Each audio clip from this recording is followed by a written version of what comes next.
The silent profile. It started so small that I almost laughed it off. Just a single anonymous account that liked one of my posts within seconds of me uploading it. You know the kind. No profile picture, no followers, just a string of random numbers for a name. I told myself it was a bot, nothing more. But then it happened again, and again, and again. Every single time I posted, the same account liked it immediately. Not minutes later, not hours later, seconds, almost like they were waiting. After a few weeks, the account started leaving comments. Not creepy at first, just off. If I posted a picture of my dog, they'd comment, "Mine looks the same." If I posted about making spaghetti, they'd reply, "Dinner twins." But then I noticed something that made my stomach turn. The photos they started posting on their own account looked almost identical to mine. I wore a yellow hoodie in one of my selfies. The next day, they posted a photo of someone, hood up, face turned away, wearing the exact same hoodie. I took a picture of my dog sleeping on my bed. A day later, they posted a nearly identical picture of a dog that looked almost exactly like mine, right down to the white patch on its paw. At first, I thought it was some weird coincidence, but coincidences don't keep happening every day. One night I captioned a post, "Lazy evening tea and Netflix." Seconds later, their account posted, "Same, tea and Netflix." The picture they uploaded was of a tea mug, but it wasn't just any mug. It was the same chipped blue mug sitting on my nightstand at that exact moment. That's when it hit me. Whoever was behind this account wasn't copying me from old posts. They were copying me in real time, which meant one horrifying thing. They could see me. I locked every window in my apartment that night, drew the curtains tight, turned off all the lights. But I couldn't stop myself from posting one last test. I typed, "Thinking of moving soon. This place feels too small." And I waited. 30 seconds later, their reply appeared. "No need, I like your place." I froze. They didn't just know what my apartment looked like from the inside. They were telling me they'd been here, that they liked it. My fingers shook as I typed, "Who are you?" But before I could even hit send, I heard it. I didn't move. I couldn't. And then, as if to confirm every fear racing through my mind, my phone buzzed again. A message. From them. "Nice hoodie. Yellow again. Looks better up close." I was wearing it, right then. In my own apartment, I called 911 with shaking hands, whispering into the phone like a child hiding under the blankets. By the time officers arrived, no one was at the door.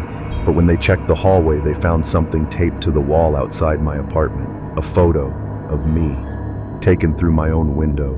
The police never caught the person. They said maybe it was a neighbor in the building. Maybe someone who'd been following me for weeks. I moved out the next month, deleted all my accounts, started over in a new city. But to this day, every time my phone buzzes, my stomach knots up, because I can't stop thinking about that last message. Looks better up close. They weren't lying. They were close enough to touch me.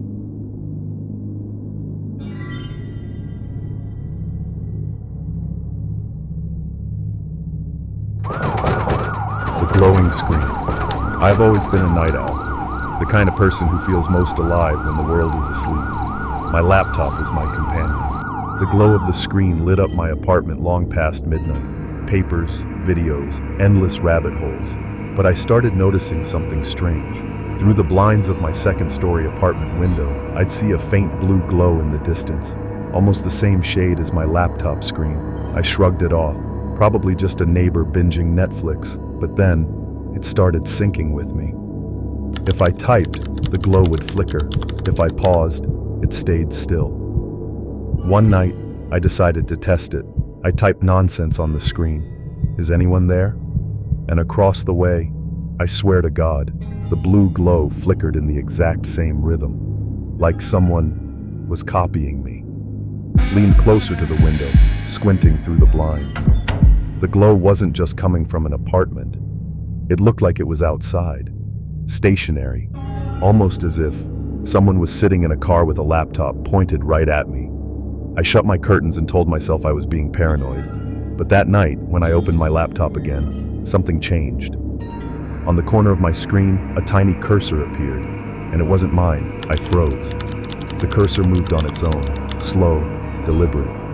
And then, letter by letter, It typed a message into the search bar. I see you.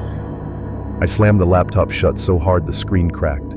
My chest felt like it was caving in, my breath ragged. How? How did they get in? I wasn't hacked. At least I didn't think so. The Wi-Fi was password protected. My accounts were locked down. But whoever it was, they weren't just online. They were close enough to mirror me in real time. Minutes later, as I sat in the dark, shaking, I heard it. A knock, not at the door, at my window. Second story. I don't even know how that's possible. But when I pulled the curtain back with trembling fingers, the glow was gone. No car, no laptop, just night. And on the glass, in foggy letters traced by a finger, were 2 words: found you. I moved out 2 days later, swore off late-night laptop sessions. But here's the thing, even now when I'm working on a new computer in a new city, I sometimes see the faint glow through the blinds. And sometimes, when I stop typing, I swear, I hear someone else's keys, keeping time with mine. Like an echo, like they never left. The digital diary. I've always been a private person. Sure, I had social media like everyone else, but the real me, the thoughts I didn't want to share, those went into my digital diary, an app I downloaded one night after too much wine and too many feelings. It wasn't connected to anything, just a local journal locked with a pin, no cloud backup, a safe place to vent, to pour my heart out without judgment, or so I thought. At first, I wrote about little things, stress from work, crushes I never told anyone about, childhood memories that kept me awake at night. It was liberating, like a therapy session without the awkward silences. But then one morning, I woke up to a notification, a comment on an old forum account I hadn't used in years. The comment quoted a line, word for word, from my private diary. It said, "Sometimes I feel like the walls are listening." A sentence I typed at 2 a.m. the week before, alone. No one else could have seen it. I froze. My first thought was, did I drunk post this somewhere? Did I copy paste into the wrong app? But no, I knew. Someone had been reading my diary. I tried to shake it off. Maybe it was a coincidence. But over the next few days, more and more quotes started appearing. An anonymous Twitter account tweeted, "I still dream of drowning sometimes." That was me, my dream, written 3 nights earlier. A Reddit reply said, "Nobody knows you scream into your pillow." Another diary line. I felt sick, violated. I changed my passwords, scanned my phone for spyware, deleted the app. But then, at 3:14 a.m., my phone buzzed. A new notification, an email, no subject, just an attachment, a screenshot of my most recent diary entry. The caption said, "Keep writing. I like your secrets." I tore my apartment apart looking for hidden cameras, checked every corner, every vent, every outlet, nothing. I reset my phone, factory default, bought a new SIM card. Still, the messages kept coming, and then they changed. No longer just quotes. Now, they added commentary. I'd write, "I feel so alone." The next day, an anonymous comment appeared. "You're not alone. I'm here." I'd confess. Sometimes I wish someone would take control of my life. Their reply, "Gladly." It wasn't just stalking anymore. It was interaction. It was a conversation I never agreed to have. The night it all broke, I'd written something dark. A memory I'd never told a soul. About my father. About the night I locked myself in the bathroom as he screamed outside the door. I typed. I can still hear his fists pounding the wood. And an hour later, my phone buzzed. A message. With an attached audio file. I pressed play. It was the exact sound I remembered. The sound of my father pounding on the bathroom door. But here's the thing. I'd never recorded it. Never told anyone. So how the hell did they have it? I wanted to run. Call the police. But what would I say? That someone online was quoting my diary? They'd laugh me out of the station. Instead, I wrote one last entry, my hand shaking so badly I could barely type. I wrote, "Who are you? What do you want from me?" For hours, nothing. And then at 4:07 a.m., my phone buzzed. A reply, just 2 words. "Come outside." My blood went cold. I crept to the window and pulled the curtain back with trembling fingers. And there, under the streetlight, was a figure, standing perfectly still, phone in hand. Watching my window, I called the cops, finally. By the time they arrived, the figure was gone, just footprints in the snow leading to the alley. They told me to change my passwords, to be careful online, as if I hadn't already done all of that. I deleted the diary app, smashed my phone, bought a new one. But even now, when I close my eyes at night, I still hear the faint buzz of a notification. And sometimes, when I wake up, there are sticky notes on my desk, handwritten, exact quotes from thoughts I've never spoken out loud. The last one said, "Don't stop writing, I'll always be reading." The dark live stream. I used to think the worst part of being watched was the watching, the eyes at the window, the long shadow that didn't belong to me. But that was before I learned the worst part is when the watching becomes a show, when strangers cheer for your fear, type it into a chat, and tell the watcher what to do next.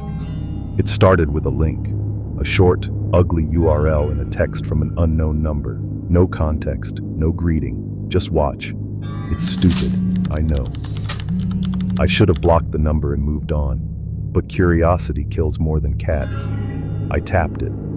A new tab opened to a dark page with a single embedded video player. The thumbnail was black, staticky.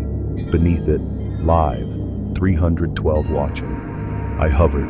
The chat was a column of white text on black, twitching nonstop. Turn it up, is that their place? They're home right now. I can hear them breathing. I told myself it was a prank, and then I pressed play. My living room filled the screen. My couch with the burned armrest, my coffee table scarred with ring marks, the ugly lamp I kept meaning to replace. The view was from above, a little fish-eyed, like the ceiling was watching me. Because the ceiling was watching me. The timestamp said live. On the right, chat scrolled like a tide. I couldn't stop. They finally clicked wave, hi, go to the kitchen, show us the knife drawer, LOL, turn on the lamp. They hate that one. I spun in my chair and looked up. My smoke detector blinked a polite, innocent green. On the stream, my chair spun too, delayed by a heartbeat. They were in my ceiling. I turned up the audio. At first I heard nothing but the soft hiss of the camera. Then, quietly, like the memory of a sound, I heard breathing. My breathing. The same pattern as my own chest. Inhale, exhale. On the stream, the chat found me. Hi, sweetheart. We hear you, don't run, don't scream. This is so much better than TV. I stood. On my screen, the ceiling view caught my head rising into frame like prey surfacing into a scope. I made myself do the thing you do when you don't want to be the person who is in a horror story. I walked calmly to the smoke detector. I smiled like I was fine. I reached up to press the test button. My finger paused. Because in my other hand, in the glass reflection of the black screen, I watched someone else raise their hand in perfect unison. Me. A second view. Not from my ceiling. One tab over. There it was. CAM2. Bedroom. The angle low, intimate, a predator's crouch. The lens hid somewhere near my nightstand, pointed at my bed.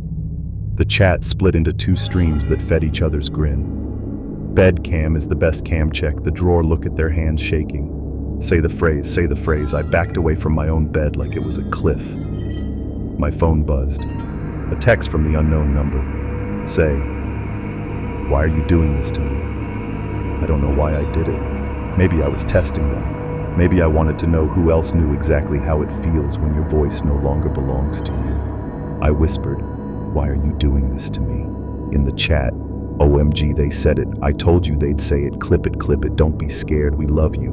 Love, love like a hand around the throat.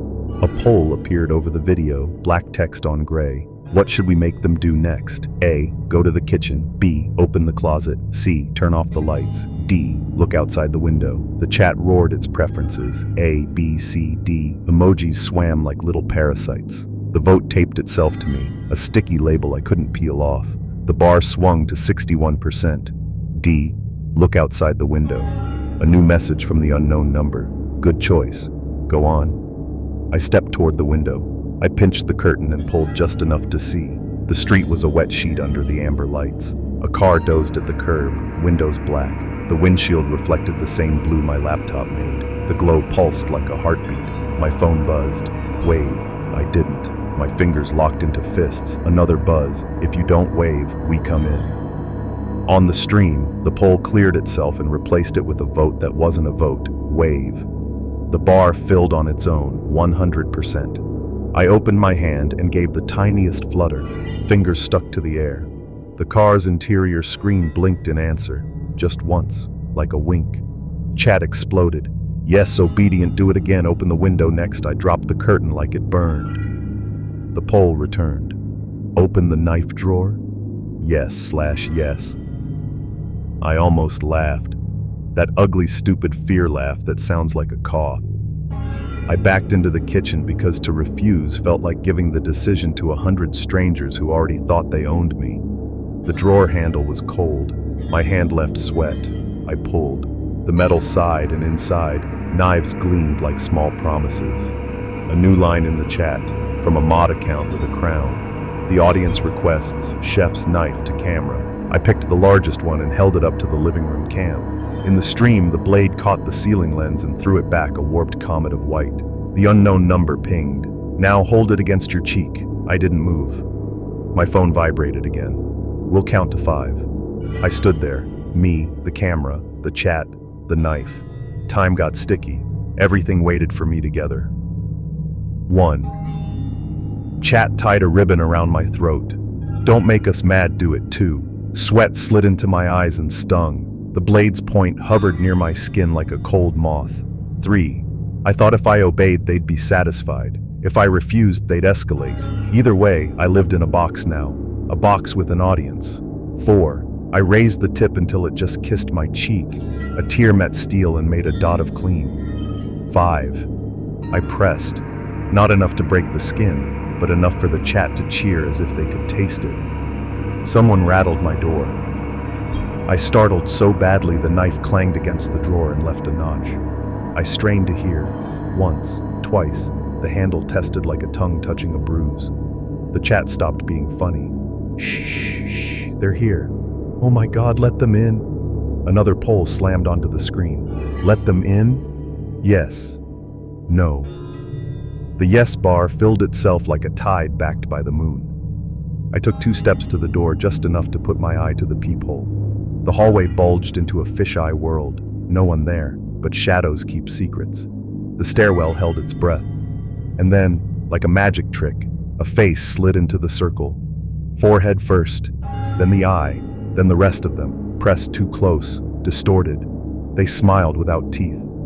A hand lifted into the fisheye to show me my own spare key in their palm. They held it by the tip, pinched, like a lover offering a strawberry. On the stream, the chat moaned. It was under the mat. El Mayo told you this is content, my spare key. For the dog walker I fired last year. For the friend who promised to return it and forgot. The key slipped into the lock. I'd replaced the main lock with a smart deadbolt after all the other chapters of my life went wrong. It worked on my phone, which was on the counter, which I lunged for like I was catching the last ferry out of a burning island. The app opened with a sleepy animation that made me want to scream. On the stream, the chat counted down for fun. 5, 4, 3. I hit lock. The motor thunked inside the door like a metal heart trying to restart. 2. Silence. No click from the other side. Then a tap against the door, playful. Then another. My phone buzzed. Good. You bought yourself time. I almost dropped it. Time for the cameras. I dragged a chair under the smoke detector, climbed, twisted the cover. It didn't twist. It stared. The screw heads were wrong. Not the simple cross I owned, but a funny little flower only a mean person would invent. In the bedroom, the nightstand cam was more basic, gaff-taped inside a hollowed-out power strip. I yanked the strip from the wall and it bled cables. The live stream popped and froze, a frame mid-tear, then cut to black on cam 2 with a red signal lost that looked like a threat. Cam 1 still worked. The ceiling cam was laughing. I tabbed again and found a third feed I hadn't noticed. Cam 3, bathroom. The view came from behind the mirror glass like a ghost shaving. It showed me stepping into frame, cheeks slicked with fear sweat. For a second, I wasn't a person. I was a specimen, pinned and labeled. The chat whispered, "Wash your face. Turn on the shower, cry for us." Instead, I reached up and pressed my palm flat against the mirror. Warm, a human warm thinness behind it. I slid my fingers up to the corner and felt a notch where the glass had been lifted recently. I bared my teeth to the lens like an animal and said, "I am not your show." The unknown number replied instantly, "You were, until you stopped playing. We don't like when the show ends." From the hallway came a new sound. They had a rolling cart. I could hear the wheels complain as it kissed the door. A toolbox top banged open. The chat went wild with emojis that made me want to bleach my brain. Time to speedrun drill time, open, open, open.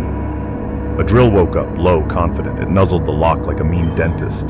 My smart deadbolt hummed as if to say I'm trying, and then the sound of metal against metal filled my small life. I called 911 with a voice that belonged to a different version of me. I gave my address like you give a confession. Someone is trying to drill my lock. Someone has put cameras in my apartment. I am on a live stream. The dispatcher said a unit was nearby. She asked me to stay on the line. She kept saying, "You're doing great," and it made me want to scream because I wasn't doing great. I was a pinned butterfly in a glass case with comments. The drill bit slipped once and squealed like a rat. Something shifted in the chat. Some of them lost their appetite. "Yo, this is messed up, mods. This isn't a game called The Police, guys. She is on the phone right now. Look." Others doubled down. "We don't back out now. We waited weeks. Open it, open it, open it." A new name appeared in a different color. Admin. Stream will pause if illegal activity occurs on camera. Keep to the rules. What rules? Whose rules were these? I felt insane.